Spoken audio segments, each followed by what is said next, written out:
గత కొన్ని రోజుల నుంచి తెలుగు రాష్ట్రాల్లో ప్రతి ఒక్కరిని కలవరపెట్టిన ఒక మిస్టరీ కేసు గురించి ఈరోజు మనం మాట్లాడుకుందాం. ఒక 2 సంవత్సరాల చిన్న పాప తన ఇంటి ముందు ఆడుకుంటూ ఉండగా సడన్గా కనిపించకుండా పోవడం, ఆ తర్వాత వందలాది మంది పోలీసులు, forest teams, drones, tracking operations జరిగినా కూడా ఇప్పటి వరకు ఒక క్లియర్ ఆన్సర్ దొరకకపోవడం ఈ కేసుని మరింత మిస్టరీయస్గా మార్చేసింది. అసలు ఆ పాపకి ఏం జరిగింది? అడవి జంతువులు దాడి చేశాయా, లేక ఎవరైనా తీసుకెళ్లారా, లేదా ఇన్వెస్టిగేషన్ మిస్ అయినా ఇంకొక యాంగిల్ ఏమైనా ఉందా? ఈ వీడియోలో మనం కంప్లీట్ డీటెయిల్స్ చూద్దాం. ఇన్సిడెంట్ జరిగిన రోజు మధ్యాహ్నం సమయం. తండ్రికి బయట పని ఉండడంతో బైక్ మీద వెళ్ళడానికి సిద్ధమయ్యాడు. చిన్న పాప తండ్రిని చూసి వెనకాలే వచ్చింది. కాసేపు ఏడ్చింది కూడా. తిరిగి ఇంటి ముందు వదిలేసి తండ్రి అక్కడి నుంచి వెళ్ళిపోయాడు. అదే సమయంలో ఇంట్లో ఉన్న చిన్న పాప ఏడవడం మొదలుపెట్టింది. దానితో తల్లి కొన్ని నిమిషాలు లోపలికి వెళ్ళింది.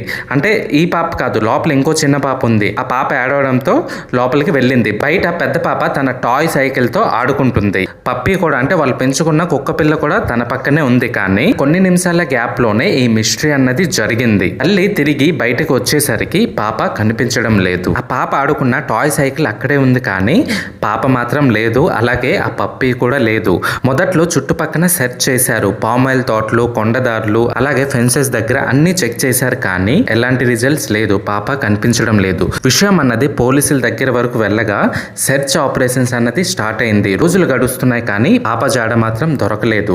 ఇక్కడ కేసులో అందరి దృష్టిని ఆకర్షించిన అంశం ఏదంటే ఆ పెంపుడు కుక్క, పెట్ పప్పి.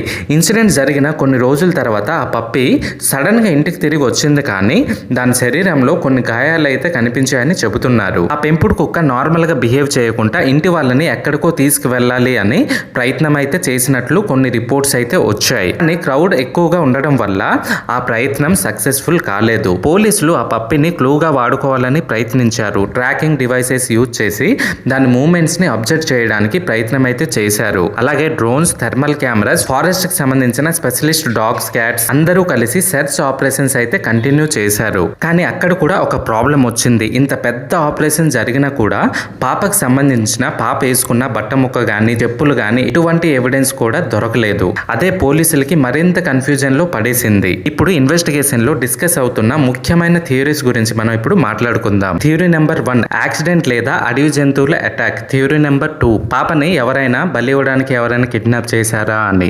థియరీ నెంబర్ 3, ఫ్యామిలీతో ఉన్న పాటుగా ఎవరైనా శత్రువులు ఉంటే వాళ్ళు రివెంజ్ తీర్చుకోవడానికి ఏమైనా కిడ్నాప్ చేసి ఉంటారా అని, అదొక యాంగిల్. థియరీ నెంబర్ 4, ఈ ఏరియాలో తిరిగే టెంపరీ గ్రూప్స్ లేదా ట్రావెలింగ్ కమ్యూనిటీస్ ఏమైనా ఇన్వాల్వ్మెంట్ ఉందా అని. అదే కాకుండా థియరీ నెంబర్ 5, ఇన్వెస్టిగేషన్ కి ఇంకా తెలియని కంప్లీట్లీ డిఫరెంట్ యాంగిల్ ఇంకేమైనా ఉందా అని. ప్రస్తుతం పోలీసుల ఫోకస్ ఎక్కువగా హ్యూమన్ ఇన్వాల్వ్మెంట్ యాంగిల్ మీద ఉందని రిపోర్ట్స్ అయితే చెబుతున్నాయి. ఎందుకంటే ఇప్పటి వరకు దొరికిన క్లూస్ అన్ని అదే డైరెక్షన్స్ లో ఇండికేట్ చేస్తూ ఉన్నాయి. కానీ అఫీషియల్ గా ఈ థియరీస్ ని కూడా కన్ఫర్మ్ చేయలేదు. అందుకే ఈ కేసు ఇప్పటికీ ఒక మిస్టరీగానే మిగిలిపోతుంది. మనం అందరం కోరుకోవాల్సింది ఒక్కటే, ఆ చిన్న పాప ఎక్కడున్నా సరే చాలా సేఫ్ గా ఉండాలి, తన కుటుంబం దగ్గరికి తిరిగి రావాలి. ఈ కేసు గురించి మీ ఒపీనియన్ ఏంటి? మీ దృష్టిలో మనం ఇప్పుడు డిస్కస్ చేసిన ఏ యాంగిల్ స్ట్రాంగ్ గా అనిపిస్తుంది? కామెంట్ లో మీ ఒపీనియన్ ని చెప్పండి. ఇలాంటి డీటెయిల్డ్ ఇన్వెస్టిగేషన్ వీడియోస్ కోసం మన ఛానల్ ని సబ్స్క్రైబ్ చేయండి. Thanks for watching.